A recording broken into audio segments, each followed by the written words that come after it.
Alrighty. Good morning. It is Saturday. Excuse me, Grand Rising. Excuse me. Good morning is gonna take me a little bit to get out of my system. Uh, but Grand Rising, everyone. It is Saturday, the 24th of May. Month is almost gone already. But beautiful day. Do we have any questions, guys? Anything to come to your attention this week?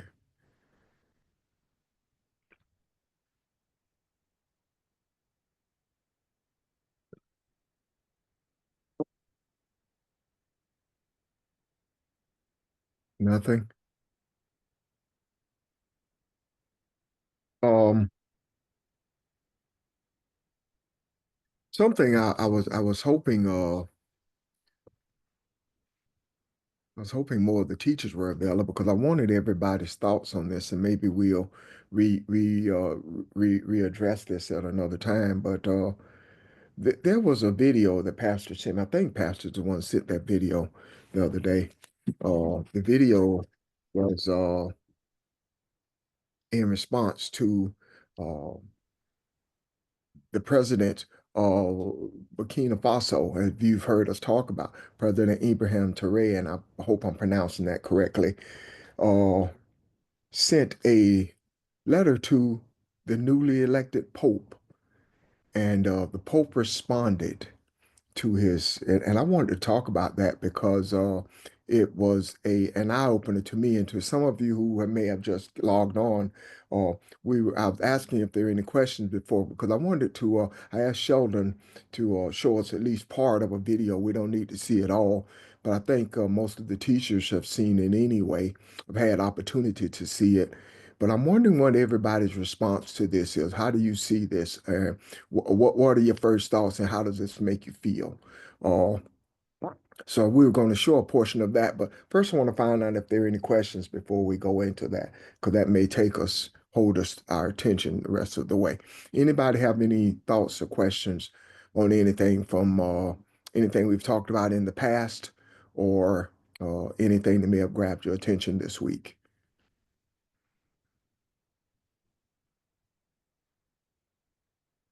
Okay.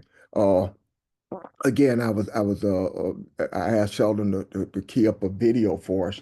We want to look at what the Pope's response is to President Touré from Burkina Faso sent him a letter after he was newly elected, and this is his response to it. And it's kind of long, so we won't listen to the whole thing, of course, but just so you get a gist of what it's saying. And Sheldon, if you will, at the end or even at the beginning bit, tell us the name of the video in case somebody else wants to pull it up and listen to it in its entirety on YouTube, okay? But it's all yours, Sheldon. All right. The name of the video is Pope Leo, a response directly to Captain Ibrahim Traoré, the leader of Burkina Faso. Give me a second. Sir.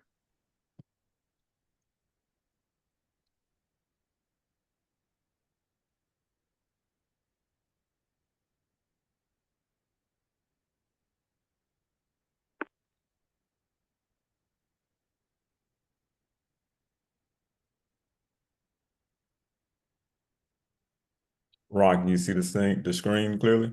Yes, sir. He's on Okay. screen. All right. Ron, I'm gonna start playing. Just give me a thumbs up that you can actually hear the volume once it starts. Okay. Excellency President Ibrahim Traoré, President of the sovereign nation of Burkina Faso, son of the African soil, defender of his people. May grace and peace be multiplied to you through wisdom, courage, and truth. I received your letter not as a political communique, nor as a demand echoing through diplomatic channels. I received it as the cry of the soul, powerful, principled, and painful, from a son of the continent that has known too much loss, too much silence, and too many broken promises. I have read your words, not once, but many times, and each reading pierced deeper than the last, For in your voice I heard not merely the anger of a president, but the righteous cry of a continent, long wounded by the dual blades of neglect and exploitation. Let me begin now with defense, but with confession. Yes, the church has, at moments in history, stood beside colonizers, when it should have stood beside the crucified. There were chapters, some long, some shamefully brief, where the mission of salvation became entangled in the machinery of subjugation, where the banner of the cross was hoisted beside flags of empire, and the teachings of Christ were diluted by the ambitions of kings. For these sins, sins of omission and commission, I bow my head in repentance. No institution, however sacred, is above self-examination, and if the church is to remain a beacon, it must not only shine light outward, it must shine it within. You ask, will this papacy be different? And to that I reply, not only will it be different, it must be. For too long the African voice has been heard only in whispers. Your leaders have been praised only when they were pliable, and demonized when they dared to defy unjust systems. Your resources have been extracted while your people were left to scavenge what was theirs to begin with. But Africa is not a charity case. Africa is not a patient waiting for the West to administer spiritual or political anesthesia. Africa is the cradle of courage, the wellspring of song, the pulse of prophecy. It is not the world's burden, it is its teacher. Let me speak plainly, as you did, President Trias, on colonial legacy. President Traore, you spoke of chains not only of those that bound the bodies of our ancestors, but the invisible ones that still clutch at the soul of Africa. Let us speak truth, not as adversaries, but as men burdened with memory. Colonialism was not simply a political conquest, it was a spiritual betrayal. It was not just the theft of land, but the attempted erasure of identity. Entire civilizations with their poetry, their proverbs, their cosmologies, their sacred rhythms were silenced under foreign flags and foreign gods. The missionaries, some sincere, came with crosses in one hand, but behind them followed gunboats, traders, and governors with contracts of domination. Baptismal fonts were built next to whips. Scriptures were preached beside swords. The story of Christ who came to liberate was too often retold in the language of control, and though many of those missionaries gave their lives in service, and some stood up to the powers of empire, the broader truth remains: the church did not always stand with the oppressed. Too often it stood with the conqueror. I confess this not as a political calculation, but as a moral reckoning. Because if the church is to truly mirror Christ, then it must weep where Christ would weep. And surely he weeps for what was done in his name on African soil. I have seen the ruins of colonial prisons turned into schools. I have met grandmothers who remember their tribes being renamed. I have watched as young African seminarians ask, is this faith ours, or was it imported? Let me answer clearly, the gospel was never meant to conquer. It was meant to liberate. Christ was never a colonizer. He was a carpenter from Nazareth, brown-skinned, occupied. Thank you, Sheldon. I asked him to stop there, guys. Just want to do a couple of minutes. I was waiting for him to talk about the church a little bit. I like the part where he I think sincerely offered repentance. But I want your opinions on this. What did you feel when you saw this? How did you what did you think about this?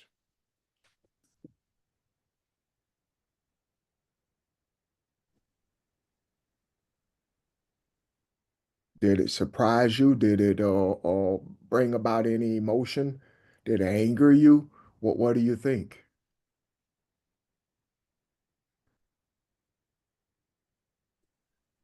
Since nobody else says anything, I think that this is extremely important.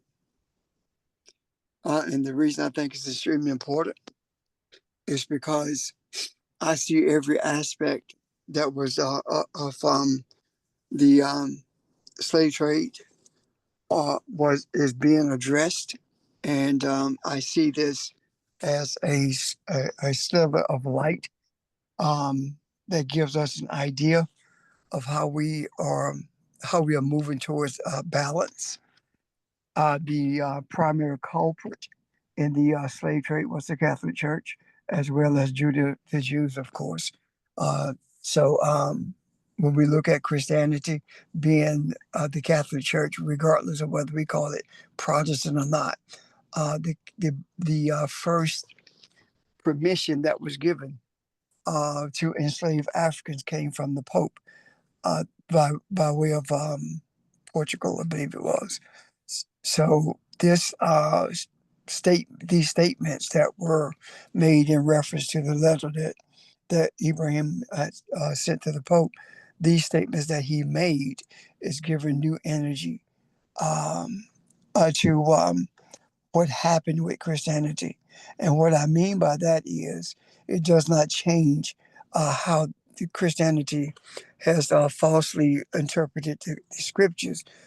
However, it does look differently at enslavement itself, since the Catholic Church was the primary player in that and justifier of it. Now we see that the opposite position is being spoken of. And I don't know how you addressed it at the onset because I wasn't on. However, I do believe that this is like pulling the pin from a grenade um, to activate the grenade. Now the explosion has taken place, and we are not privy to seeing what the fallout is going to look like. However, our patience and our commitment will guide us to a place of wait and see, maybe, so that we'll be able to recognize the change when it begins to manifest and materialize. What questions do you have or comments? Yeah, I had a few immediate thoughts. Okay. I guess just quickly, there was he demonstrated and showed uh, a, a deep understanding, excuse me, an in-depth understanding of the situation in terms of what it is that he was talking about and acknowledging. I don't necessarily, well, don't see it's not necessarily see. I don't see it as a situation where the church, in this sense, the Christian church, is about to be the head or the leader of what it is that we, do here. What I do see, however, which is important, is immediately it seems like he is actually leading this country and Western powers in terms of trying to reconcile and acknowledge what it is that they did, and they themselves then, go through some type of reconciliation in terms of not only acknowledging, but feeling bad for it. And so, in a sense, when we look at the word sin, and for it to mean something bind up, for that actually to be loosened, like this is something that they have to overcome, and they have to undo in a sense. That's kind of how I see him leading that, or opening up the opening up for that to actually take place. Okay. Okay. Yeah.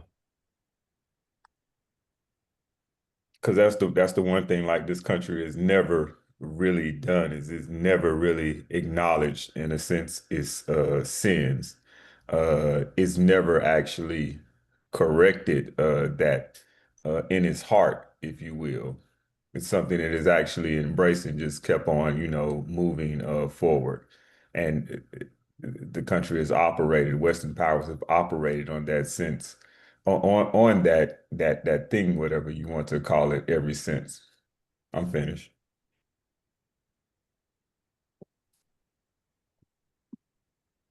Good stuff. Good stuff. Thank you, Sheldon. Anyone else? What did you hear there?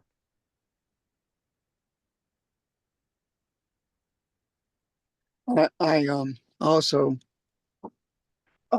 understand that this is not a new approach, but a first beginning because one of the major players not just doing the enslavement, not only with manipulating of the scriptures, but major player even to this day has been the Catholic Church. Has been an appeaser, no matter what European nations did. The Catholic Church was an appeaser for them, and that appeasement seems to have ended. And with it ending, I'm very much interested in seeing the direction that other countries would take in relationship to Burkina Faso in particular, and the rest of the African nations who are moving forward to free humanity. Also, I have noticed that there are quite a few prominent people in Europe, in particular, who are embracing what's taking place there in Burkina Faso. And some of you may well ask the question, so while we talking about Burkina Faso, we're supposed to be talking about the church. We're supposed to be talking about the Bible. Well, first of all, the whole time that we were in church, there were no real discussions about the Bible at all. It was discussions about politics and how to keep us so caught up in this thing about Jesus until we lose sight of our care for humanity. So what I'm saying to you in essence is this is spirituality. This is what we have been looking for. Uh, this is what we have been desiring. And now the Creator is giving us, putting a face or faces to this journey that we are on. And we are beginning to see that the things that we desire to change are indeed doing that. I noticed also that there are quite a few people who are from a Jewish background who are themselves speaking out against what's happening in Gaza, and in a quiet way, is not beneficial anymore to Trump. So he has actually it's actually in the process of moving away from Netanyahu because Netanyahu is becoming an albatross around his neck. Um, he he received that $400 million plane. People are talking about that, but they're not talking about the reality of him being in the neighborhood with those invaders, those Arab invaders, and not even going anywhere near Israel or giving any thought to Netanyahu himself when all the other times he was praising Netanyahu. But now it seems as though he is putting a distance between them because he does not need Netanyahu. And the only legitimacy that Netanyahu had was through Trump. And that is the reason they celebrated his reelection. But now Netanyahu is becoming irrelevant in terms of the being on the political stage. $400 million jet and the money, what $1 trillion that Saudi Arabia is talking about investing in this country. All of these are the transactional policies of Donald Trump, and Israel does not have anything to give. They can't buy him. They have no money to invest in this country because all the money the majority of the money they have to do anything with comes from this country. So I see a huge shift in the political landscape. And you say, well, we talk about spirituality, or just the political landscape does not shift if spirituality does not cause it to shift. So the spiritual essence of what we do, the energy of all of this is shifting the landscape. So we are more in tune now with spirituality or spiritual nature than this earth has ever been. in thousands of years. And of course, there are those who um, don't want to hear what Trump has to say, don't want to hear what Netanyahu has to say, don't want to hear what Macron has to say, don't want to hear what Meloni in Israel has to say. But it's necessary for us to hear these things, not necessary for you, but for some of us to hear these things, because that's the only way that we'll be able to read the signs of the times. For example, Maloney is one of the or right wing leaders in Europe, and she is the prime minister of Italy, and her statements in regards to how France stole the gold from Burkina Faso shocked Europe because they never thought that she would be a voice um, in support of anything that pertained to Africa or Africans. So Cabelon is beginning to be recognized for what it is, the spiritual, the center of spiritual life. And I'm not talking about Jerusalem. I'm talking about Cabelon.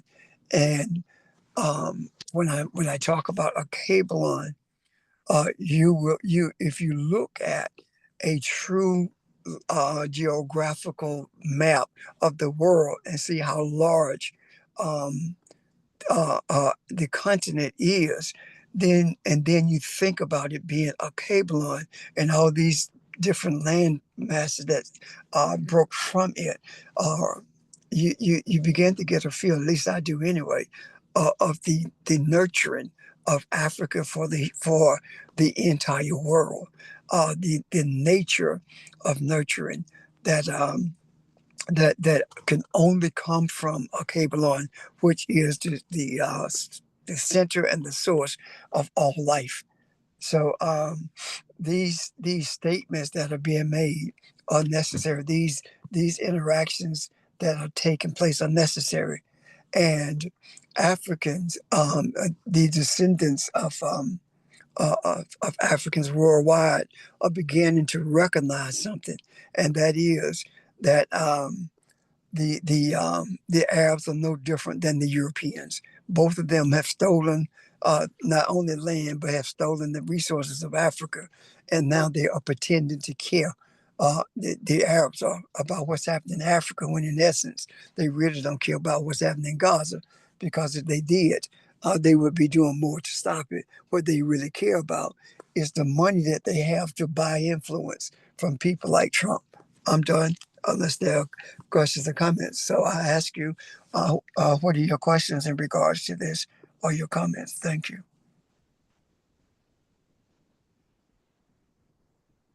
Questions, anyone?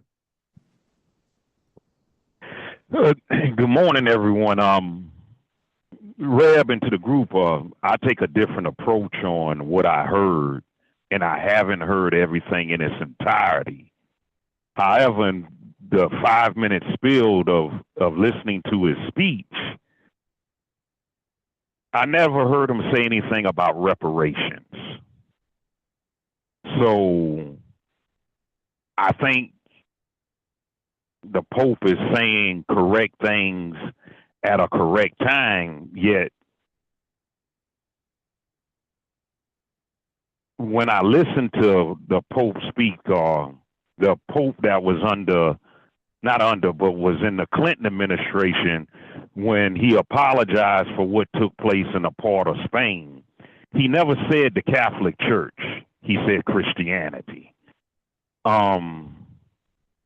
So when what he said, yes, he did give life, and he did bring some things to the forefront. Yet now we got to see, does his heart match what he said? Because if an unjust has been done, which he said, where's the reparation? And that's not saying money solves everything, because money does not solve everything. I have to listen to it in its entirety. Yet in hearing you speak, Reverend Richard, you're saying that, hey, the Catholic Church benefited from this. I never heard him say how the Catholic Church benefited from distorting the history of a cable line. So my interpretation on what I did, it was just something that, if you're not careful, just make you feel good. Where the actions that back up? Where's the Pope saying, look here, historically black colleges, you up under my watch. You want for nothing. You have no deficit now. We take care of that. So that's just my interpretation of it. Thank you. Thank you for your words. Well, I would like to speak to that. We are not going to get reparations. Never. Materialism can never make up for what happened with us, to us. So we're not going to get reparations. We don't even want reparations. What we want is for you to leave us the hell alone and let us move forward spiritually. You don't see anyone in a cable line asking for reparations. We made sure that the Japanese got reparations, but that's not going to happen for us. Let's just face that. Why do I say that so emphatically? Because we are looking for financial gain. We're looking for payment for having built this country. The greatest payment that anyone can get is for humanity to be balanced, for humanity to be at peace, for the European mindset to have no power in the earth at all. That's the greatest reparation that anyone can get. The other thing about what the Pope said, excuse me, his words are powerful, and his words is energy. His words are energy, and that energy we can repurpose that energy regardless of whether or not he meant it in a positive way or good way, or whether or not he was just saying something to make people feel good. Even though I don't feel that, I do feel that he was sincere in what he was saying. I believe that deeply. However, even if he were not, we are the activators of all energy in this earth.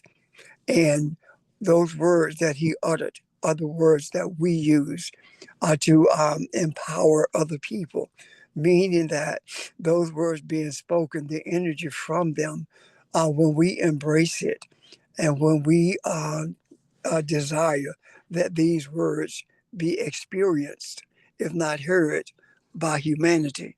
And that experience that we speak of is an experience that humanity gets from the things that we put in the macro. And also, even though the Pope spoke these words, we are the ones who are making sure that they are in the macro, and we have the authority to determine the direction that these words will take.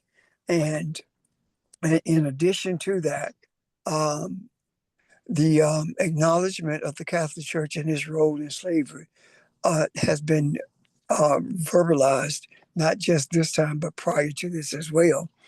Even though those actions by the Catholic Church did not change during that period, there were not people that I know of who were putting things in the macro predicated on the energy that was coming from those words. We just accepted them as a political statement as opposed to an opportunity to make them a spiritual reality. And here we are now in a space where we are able to make them a spiritual reality.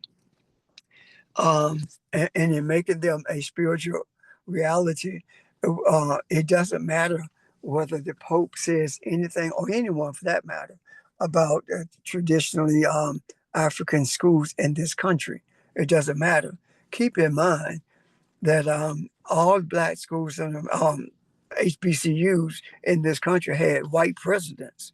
Howard University, first African president was Mordecai Johnson. And after that, it was Cheeks. So what I'm saying, and Cheeks was in the 60s. So what I'm saying in essence is this: these HBCUs just became HBCUs recently, in recent history. They were controlled, manipulated by European mindset until then. And what happened? As soon as these HBCUs began to move, to get presidents who looked like us, then those presidents were in league with that European mindset until the 60s. And during the period of the 60s, James Cheeks fought everything that we were making efforts to do at Federal City College and at Howard University. He was not in league with Stokely Carmichael in the beginnings, even though the Stokely Carmichael graduated from Howard University. So we were seen as adversaries to the success of these colleges and universities, these HBCUs. The popularity of HBCUs uh, did not really become acceptable to colored people who had degrees, and it was in pulpits until after they realized that they were not going to be able to stop what was happening on these campuses.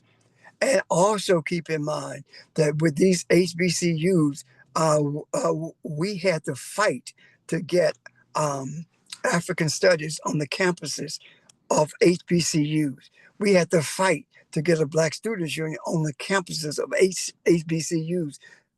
Matter of fact, it was the schools that were primarily European colleges on the West Coast that first instituted African studies. So let's not forget that this game this HBCU game that's being played now. Let's not forget that the students have always made efforts to embrace who they are, and not when I say students, I'm not talking about the majority of them by any means at all. The only place where I saw a majority of experience that was at Federal City. Now there were clusters at Howard University, but there was never a majority at Howard University who bought into this Pan-Africanist movement, who bought into the reality that we, regardless of what we are Africans. We were called Negroes, and we were called ignorant because we were saying that we are Africans. And we were taught that Africans don't like you. People from the continent of Africa don't even want to deal with you. And what happened is that the presidents of these HBCUs and the majority of the students were too ignorant to realize that the reason Africans did not deal with us from the ones from the continent is because they had been they had been indoctrinated just like we have. They had been indoctrinated to believe that we were thugs and that we were murderers and rapists. And that's why they didn't deal with us, because they also had a European mindset, but they also had a European vision of who we are in this country. So let's not forget that this thing about the HBCUs has only become a thing recently. This thing about reparations that started in the 60s, and we haven't gotten it. But more important than reparations, we don't even have a hate crime bill, our national hate crime bill, and the Asians got it in what, 2 months or so. One from the time that someone slapped an Asian a few years ago, and we've been trying to get a hate crime bill forever, since the end of slavery, actually, and have never gotten it. So these things are not going to be given to us, and the reason they're not is because we're not Europeans. And these things are used to placate people with a European mindset. The Japanese were placated by the money, the reparations that they received, and they gave it to them, but didn't give it to us because they were still fostering making sure rather that there are efforts to keep people divided and keep us on the lowest part of the totem pole, while everyone else seemed to prosper. So, and I could go on and on about this, but I won't. I'm stopping here to see what questions you may have or comments. Thank you.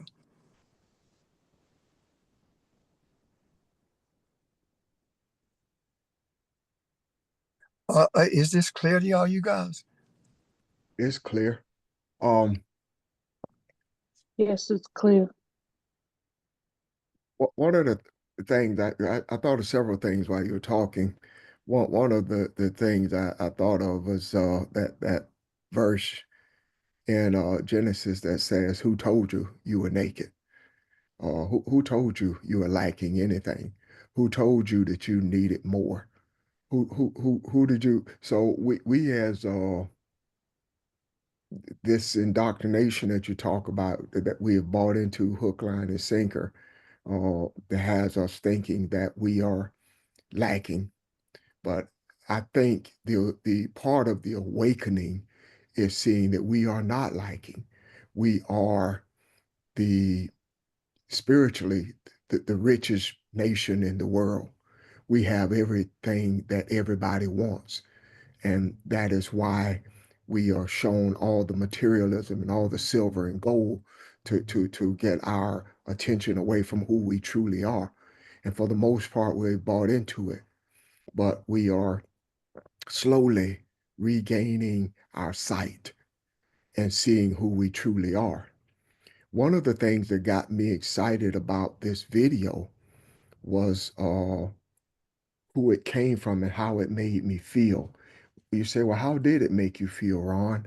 Uh, we have to see ourselves in this, and it made me feel proud of who we are on this phone and the journey that we've taken, because what we see and hear in his voice is the efforts that we have made, the prayer, the meditation, or the studying of the scriptures, the going back to looking at the history, all the digging and the searching for truth that we have done is we're seeing evidence of it. So when they talk about, Pastor talk about activating, we are the activators. We are the catalysts for making all this happen. And that was one of the prideful things that I saw when I heard this. And as we do this and we continue to overturn rocks and stones looking for truth, we look at the fact that what we are doing is creating space. It is what we called in the olden days, and yesterday, we call it holiness. We are creating space to be filled with something else. So as this happens, we keep digging and we see more and we see more and we see more. And I am excited to hear that the one who really helped finance slavery, finance hatred, that goes back as far as religion goes in the earth, is the one that says, you know what? I'm sorry. I'm sorry we were a part of this. And now I stand with you. If nothing else, I think I heard the sincerity in his voice. And that to me is the reward. So it's not that we are going to ever gain the materialism that was lost, but that is not the point. The point is the direction that not only Africa is headed, but being the spearhead of the world that's changing the thoughts. And who would think that you would hear Europeans from Italy and other places lining up with the words of an African from one of the smallest places on the continent, if you look at it geographically. But it's a giant place because he speaks for the world of truth. So it excited me, and as Sheldon gave you the name of it, I urge you to please listen to it in its entirety, and if we have to talk about it again and again and again, that's fine. I really enjoy discussing this, and I'd like to know even more people what you thought. No, we didn't listen to a lot of it because it's kind of long, but listen to it.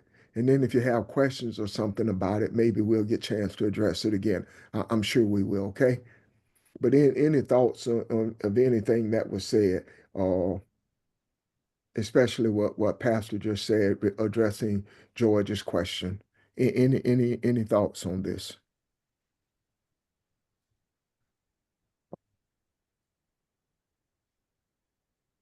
Okay.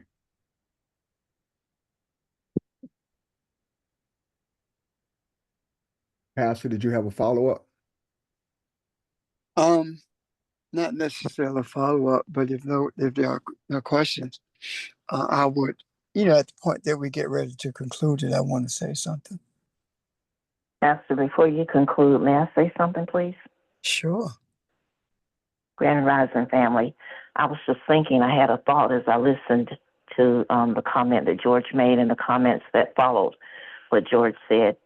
And I thought about reparations, and I'd never seen it the way I saw it just now when you guys were talking, because to me, reparations has always been, it's like when we were saying, I need a seat at the table, without understanding that we are the table, we are the seat, we are the room, we are everything that needs to be.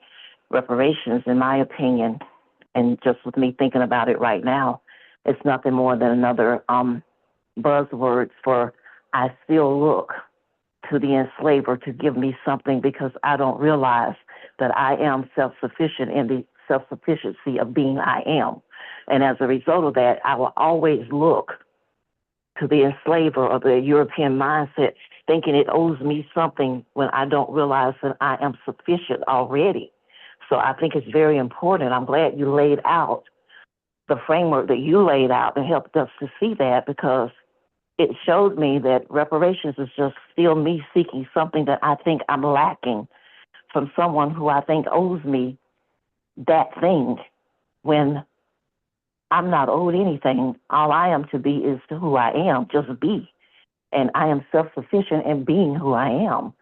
And I think that's what Ibrahim Touré is beginning to show us through the way he is moving through life and the way he's addressing those speaking truth to power and not bowing down, but standing firm in who he is showing us who we are as well. So I just wanted to add that because it made me think of reparations in a whole new light. So thank you for allowing me to share. Thank you.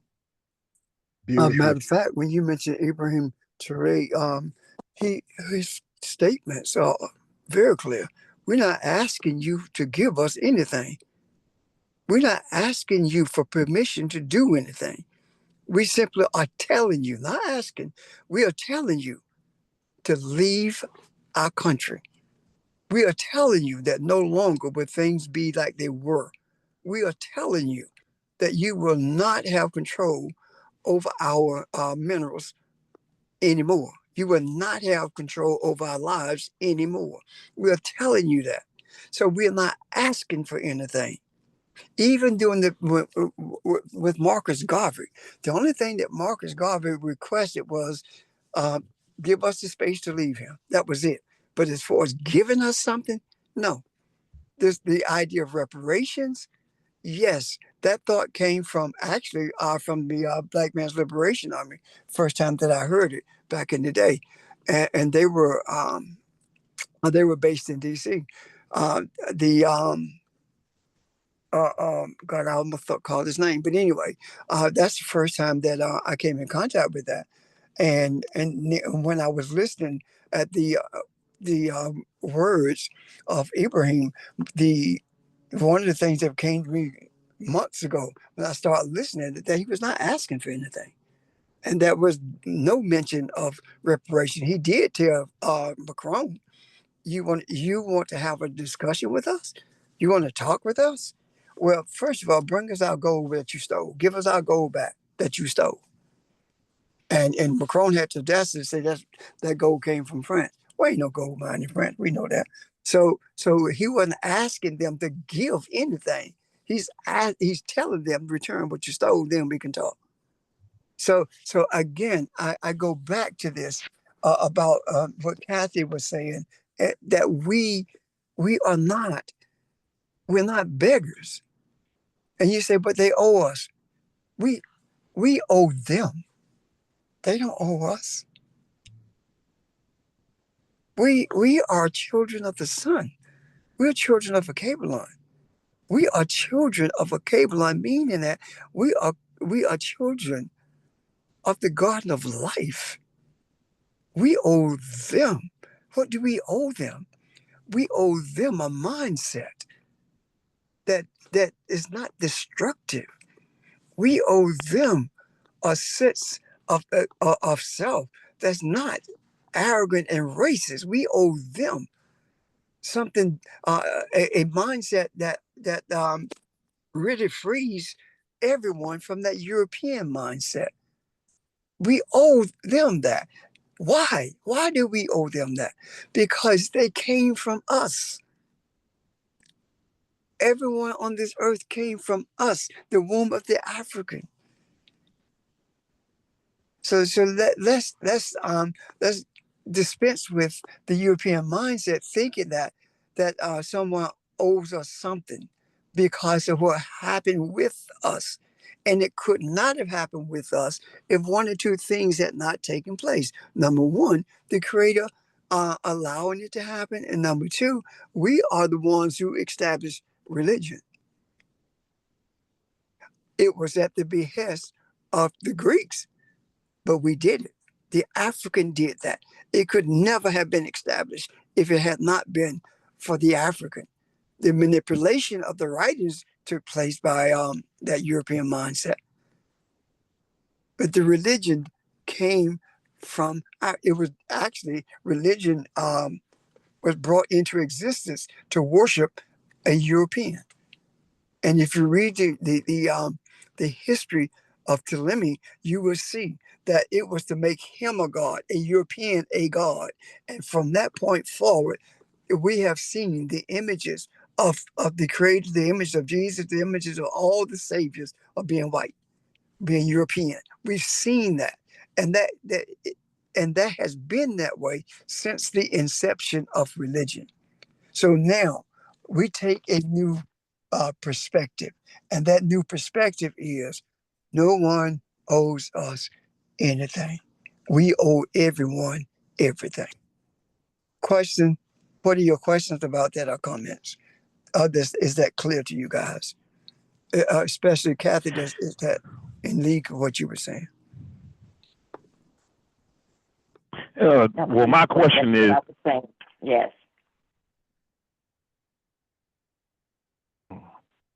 Reb, and to the group, I agree with everything you're saying. No one owes us anything.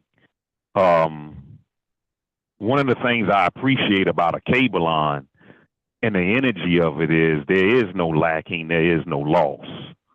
Everyone wins. That's the energy of a Kabbalah. And the L in a Kabbalah, not the word, but just the energy you learn. You learn how to win. You learn how to work with people. So we do owe that to humanity.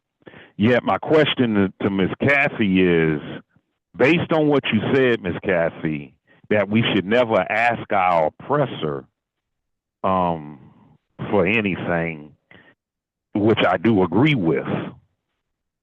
Are we taking a liking to what the Pope said because he was our oppressor? Because there are people in our culture who have said the same thing. Erica Huggins said the same thing. Barbara Easley said the same thing. So that's just my question to you, Miss Kathy, that are we taking a liking to what the Pope said because he was our oppressor? If that's a fair question. I think it's a fair question, George, and this is my opinion, and I'm going to say no, because it goes back to what Sheldon said at the beginning. We have never had someone in a position of power like that to have acknowledgement of what they did, what has been done. In my opinion, it goes back to the fact that what we're excited about is that at least somebody is acknowledging it. Because I don't know, growing up, every time in my generation that we said, hey, this is a foul, we see that this is racism, we see what you're doing to us, they told us we were playing the race game and we were crazy because racism didn't exist. And for so long, we were told that the things that we knew were happening were not even happening to us. And it finally came, with each passing generation up until where we are right now with Donald J. Trump.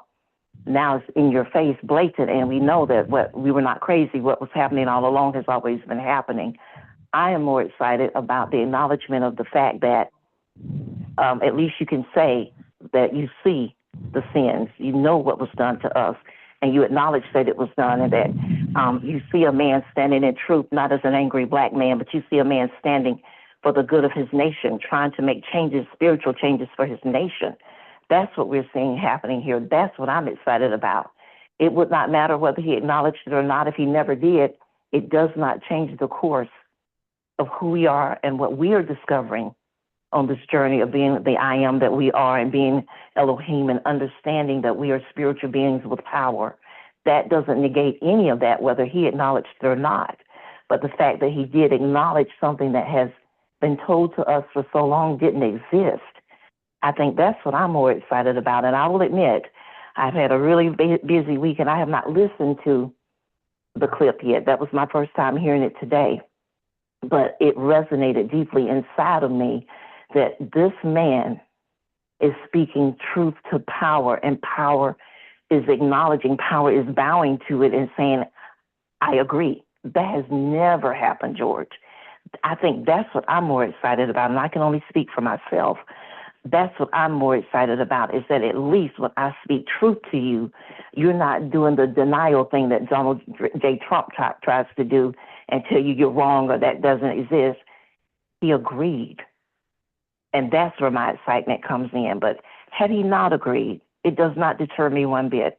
I don't look for them for reparations. I don't look for them for anything, but for them to understand who we are so that they can become who they need to be, and we can all find a place of balance.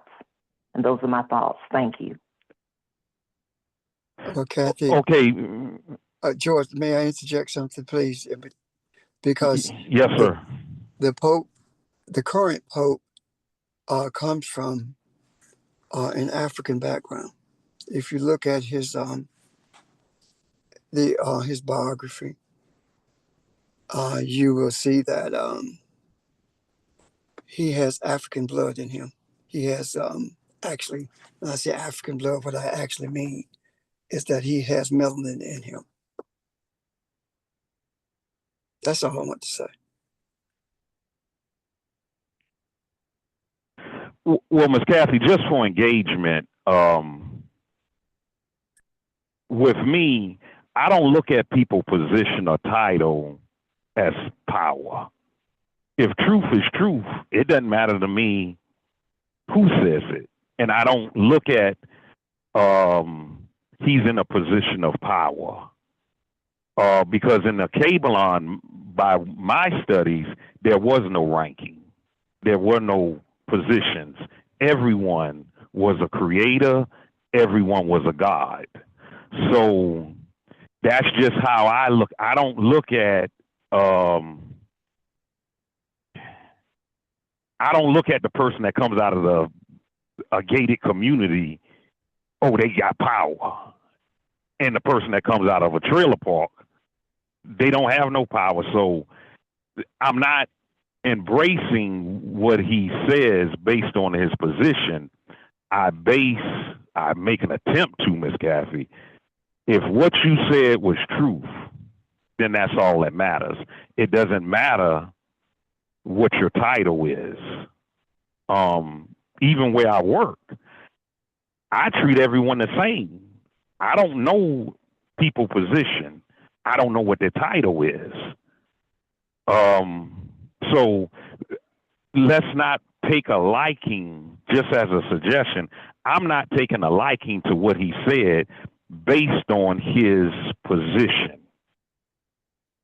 And what I he said. You saying that, George, and that's you. And let me say what I mean by that.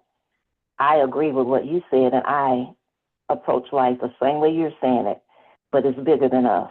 When I say speaking truth to power, I'm speaking of the man that has millions of people that look to him. I'm speaking of, it's bigger than just what you and I see in this instance, George.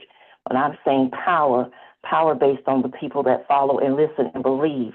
And if someone has to lead, let that leader of so many, if he can open the eyes of his followers, look at what we've done. So when I'm saying truth to power, it's not because I've given him a position of power, of authority.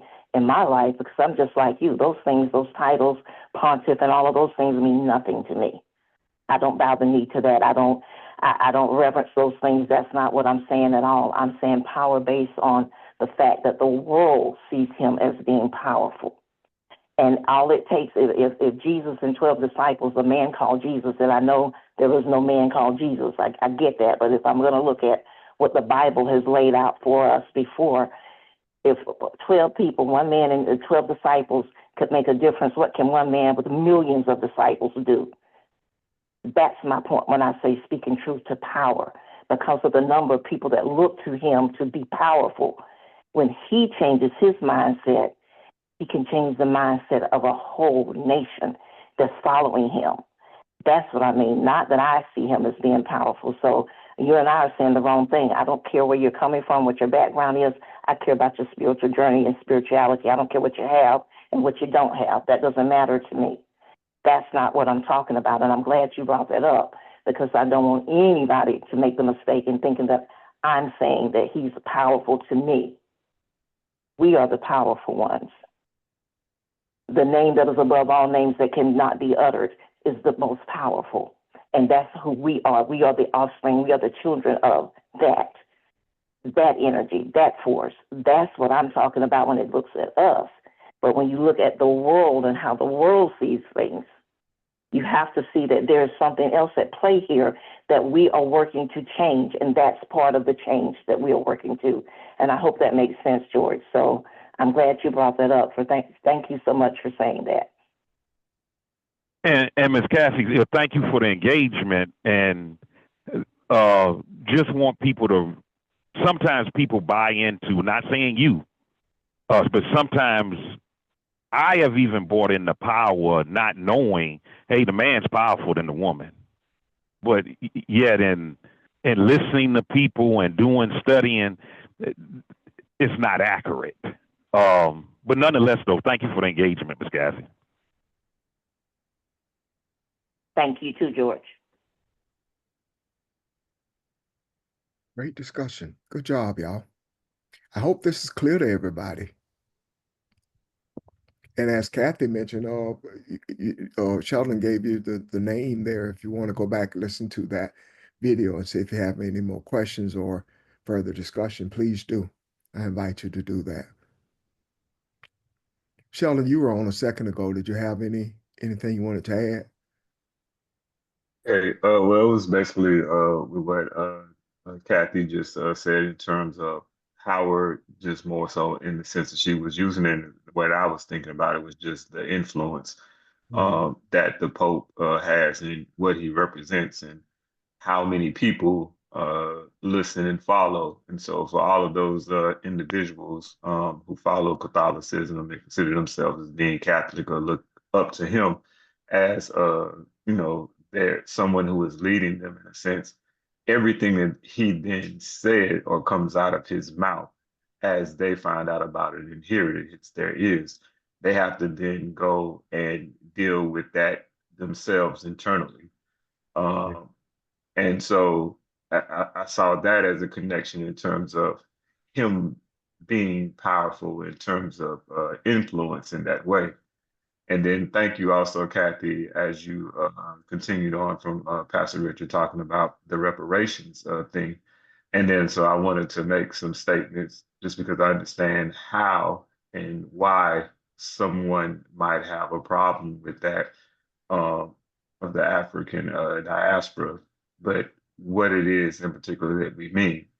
Reparations, I'm seeing it as two different ways.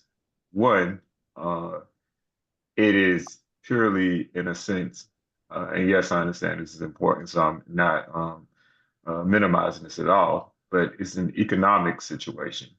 It is a situation of saying we need some resources or ability to buy resources or some way of living, et cetera, in exchange for what it is that what happened, I would say, in the past.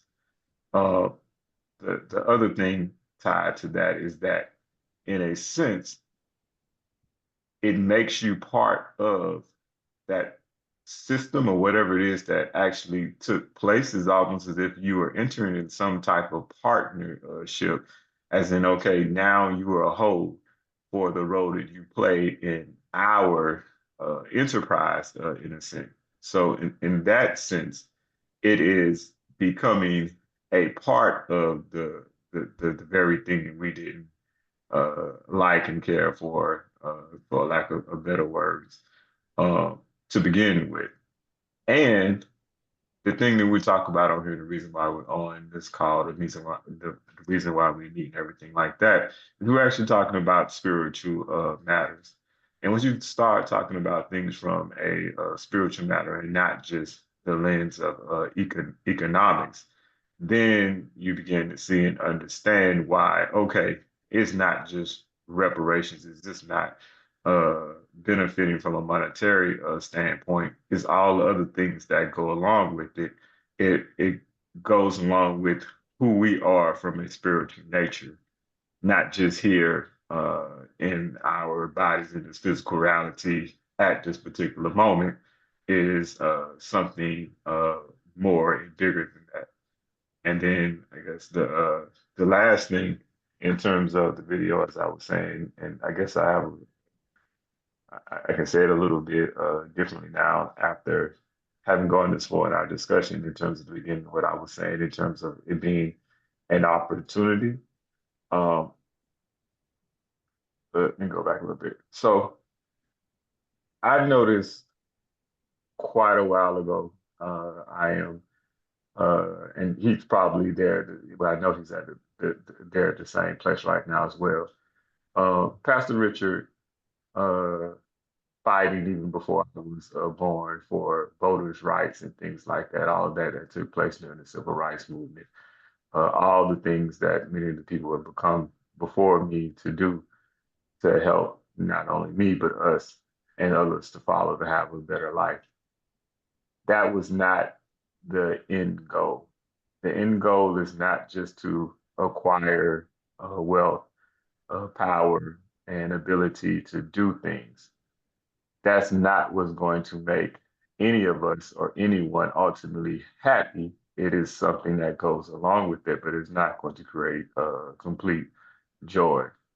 What it is that man, woman, the soul actually wants is it wants to be accepted. It wants to join in. It doesn't want to have to fight for those things. It wants for the other to give those things freely. That's what it wants. It doesn't want to be in necessarily a partnership where it's able to force the other. Like the idea of you cannot force, nor do you want someone to love you out of obligation. You want to be that a natural free thing. That is what all humans essentially want, though they may not realize it and be able to put words to it. And so that, and again, goes back to the reparations thing, when it's kind of, in a sense, it undermines what we ultimately want and need. I hope I'm putting this out like in words that can be understood. Ultimately, if we were even to force someone to give us things from an economic standpoint, that would not ultimately make us happy. It would be better, but it wouldn't be what it is that we ultimately want. And with I've said a lot and trying to squeeze a lot of stuff in. Going back to what was said about the Pope, I see that as an opportunity for all those people who, in a sense, withholding love to then face themselves and be able to grow and get to the point where they can actually love and to see that healing or that growth for them is what makes me very excited. I'm finished, I believe, at the moment. Good job.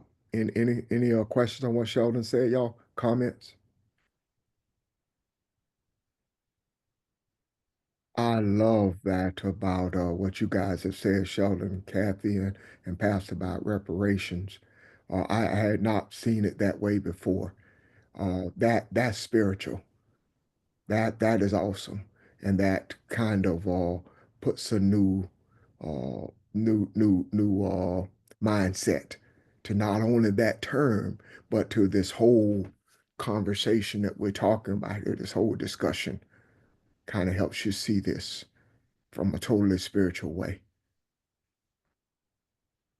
And the comments about the Pope's statements are dead on point. It's all spiritual.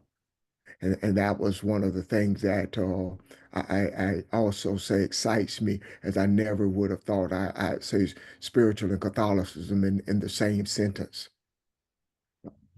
But that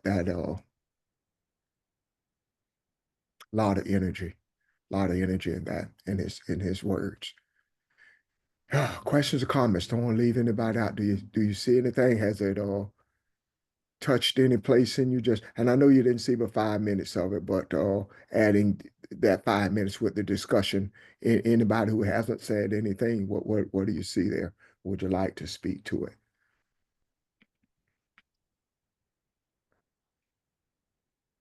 Okay. Well, we won't stay just to stay. I invite you to, if you will, take a look at it or write down any questions or comments you have, and we will address them. We will look at this again if necessary. Okay. So thank you. Beautiful discussion, everybody. Thank you, Sheldon, for bringing that up, showing us the video, and everyone for all of your words and your thoughts and your meditations. Okay. Thank you for your energy, and I look forward to tomorrow. Have a great day. Thank you, Thank you, everyone. everyone. Thank you. Thank you, everyone.